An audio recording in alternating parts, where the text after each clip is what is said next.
Hey YouTube, Stretchline Bait and Tackle, aka Old Man in a Kayak, and I'm bringing something a little update for you, and I'm going to tell you that mistakes were made. I have This is my first year of retirement, and after a 20-year hiatus of not fishing at all, I have decided to tournament fish kayak bass tournament fish this year, and then I've already been through three tournaments. I did a double at Lake Palestine right after a brutal cold front. It was a North Texas Kayak Association, the Bassmaster Texas Division, kayak division, and both on Lake Palestine right after a massive cold front. Water temperature dropped from 51 degrees to 37 degrees in 4 days, and it was 25 degrees when I got on the water. And I made a huge mistake there because I had a game plan of being in the Naces River because the bass were already starting to stage. They were in their pre-spawn, early pre-spawn, and they were up there. And usually when a cold front moves in, and the bass will a cold front move in, and they'll just kind of pull back a little bit, and they won't pull back too far. And I miscalculated. It was a mistake on my part. It's just ignorance and stubbornness. Let me put it that way: stubbornness on my part. But anyway, when I got there and I saw the water was 37 degrees, where I put it at the river and up into the mouth of the lake, I should have stopped and rethought and moved, but I didn't. I was stubborn and I stuck with my game plan. So I was fishing in 37-degree water, which did warm up to like 39 by the next day, but that was the bass.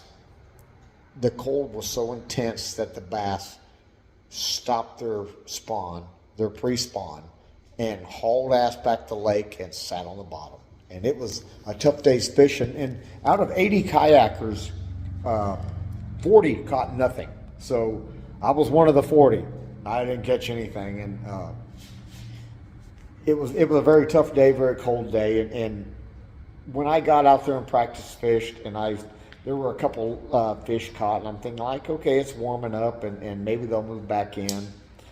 And they didn't. They were still in the main part of the lake, and I didn't change my game plan. I did not adapt. That was mistake number one. Then I didn't have my camera turned on. I thought I had it on.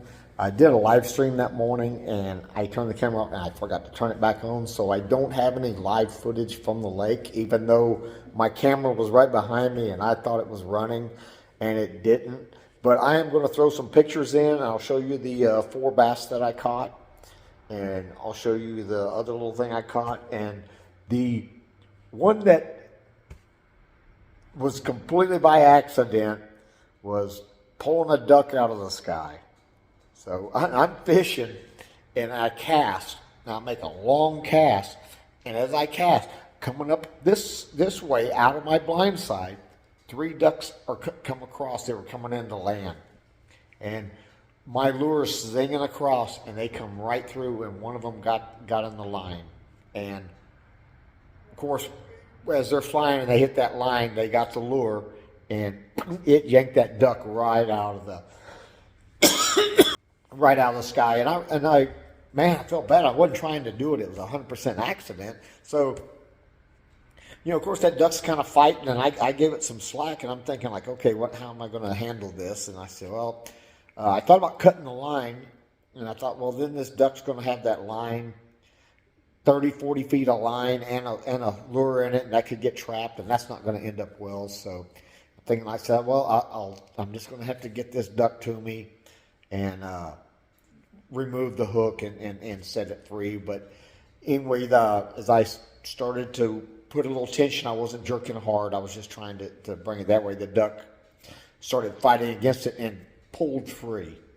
And thankfully, it went over to the shore, and it got there with its friends and was preening its feathers, and I guess everything was okay. I don't think it was hurt too bad because that treble hook came out fairly easy.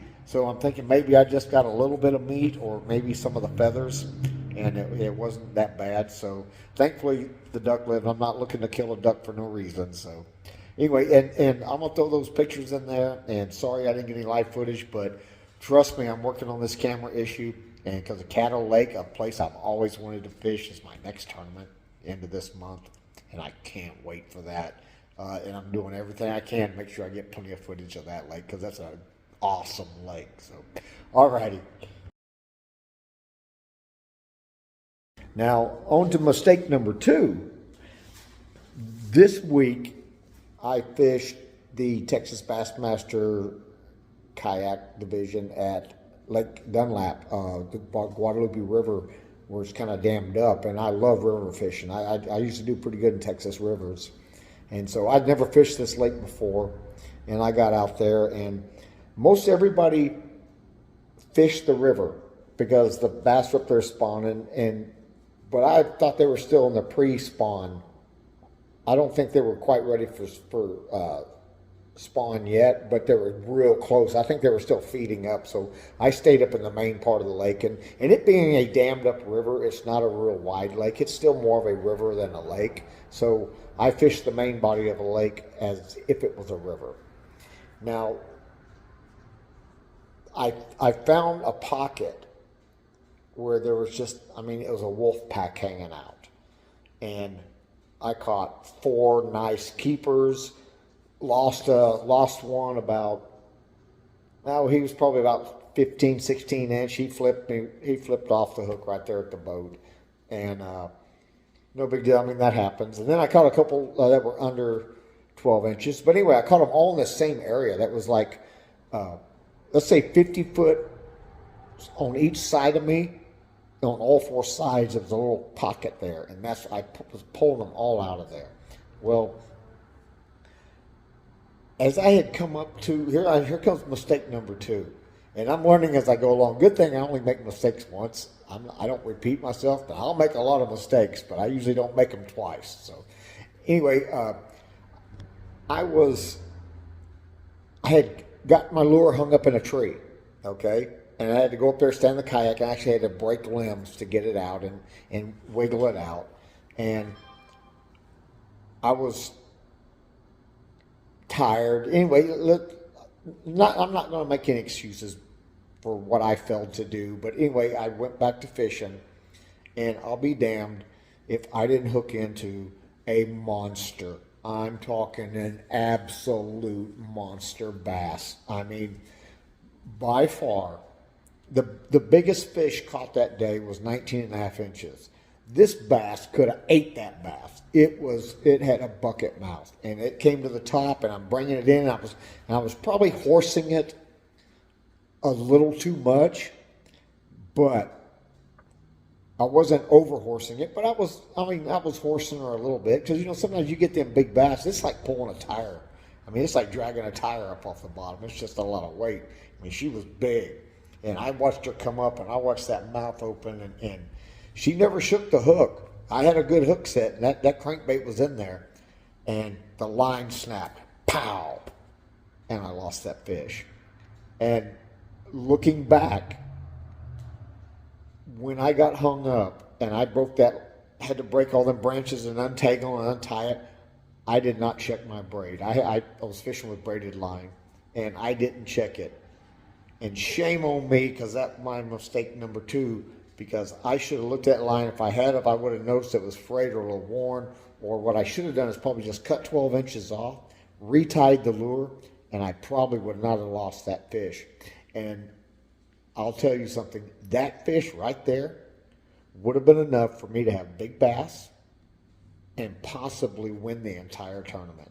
Now, I ended up 19th out of 40, which, this being my rookie year of bass tournament fishing, I'm not ashamed of that. I think I did a pretty good job. I got out there and I got on the fish, and I put 4 good ones on the board. I lost another one that would have given me that 5th fish, which that one would have moved me up into the right around 10th or 11th place, but the monster would have put me up in the top 3, if not in first place, and the big bass. And So I'm learning a lot of things as I go along, and mistakes were made, and I actually made two mistakes on this tournament. One of it was when my line got caught, and it was really wrapped up in that tree branch, and I had to break the branches off and get it up. I mean, I know I should have cut the line and retied. That's mistake number one. Mistake number two is a kind of another little topic I want to cut in on is being prepared mentally and physically for a tournament. And I was prepared mentally, but I was not prepared physically, and I'll tell you why. I usually go down in a pre-fish, and this Lake Dunlap is a lake that I've never fished before. So, but knowing that it was a river, I was sorry,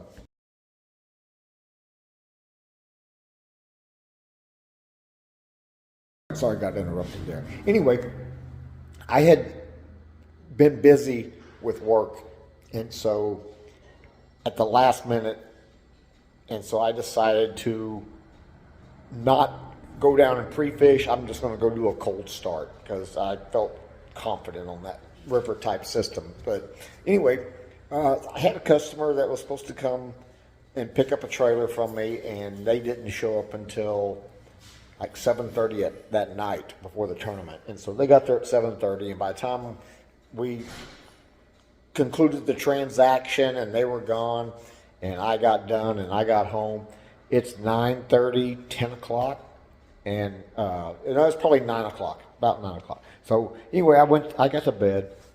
I got 3 hours sleep, and I'm an old man. 3 hours ain't enough. So I had 3 hours sleep. I got up. I drove 4.5 hours down to New Braunfels, where the tournament was at, launched, got out there, fished all day, and I was mentally and physically tired.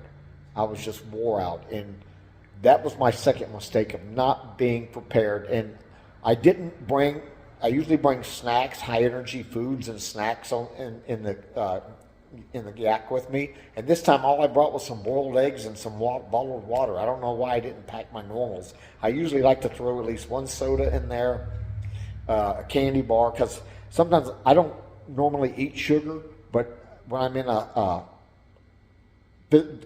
intense physical activity such as kayaking and bass fishing, you do burn a lot of calories, and sometimes you need that little extra energy. So I didn't have those sugars for that quick energy. I usually bring a peanut butter and jelly sandwich or a tuna fish sandwich, something like that, and I didn't. I failed, so I wasn't prepared. I was prepared mentally. I knew the water. I'd done my study. I knew where I was going to fish. I knew what I was going to fish for, and that part of my day worked very well. The rest of it went to shit because I was tired. I'm running on fumes. I'm 63 years old, and I'm banging out there pedaling a kayak on 3 hours of sleep after a 4.5 hour drive. It was 85 degrees, first warm day of the year. I've got no calories. I had two hard-boiled eggs and 2 bottles of water, and that was not enough to keep me going. And so there were mistakes made, and I'm sure I will make more mistakes, and more things will happen as time goes on. But like I say, I'm learning. This is my first year in the tournament series, and I'm telling you, man, I almost won that one. I had that thing wrapped up. If I had landed that beast, but I still ended up 19th out of 40, and I'm not ashamed of that. I think I did pretty well, and I'm an old guy out there, first year kayak fishing, and I have no live scope. I'm fishing against guys that do this all the time, been doing it for years, and they've got live scopes, and I was right up there with them, and I think I can keep competing that way. And so we got Lake Caddo next in 2 weeks. I'm preparing for that right now. I'm restringing some line, getting all my rods ready, reeling, cleaning my reels, oiling them, getting my kayak ready, getting everything ready to go, and I'm going to pack some food. I'm renting a hotel for 2 days so I can get out there the day before, do a little bit of pre-fishing and scouting, get a good night's rest right there, get up and get back on the water and have food and stuff for energy on the yak while I'm out there all day so I can be competitive without being tired and fatigued and not as mentally sharp as I should have been. So All right. Hey, well, I just want to touch base with y'all and let y'all know what things that I'm learning as I go along. I mean, some of you guys watching this, I know you've probably tournament fished and you know this stuff. I'm learning this stuff, and I want to share this to those of you that are thinking about tournament or just starting tournaments. And if I share my mistakes, excuse me, and my miscues, then maybe you have a better chance of when you do it. So, all right. Hey, well, old man in a kayak, going to sign out. Just want to leave you with always remember where your PFD out there in the water. Stay safe. Go out there, have fun, but come home so you can do it again. Pick up all your trash. Grab other people's trash when you see it, and yak all that trash out.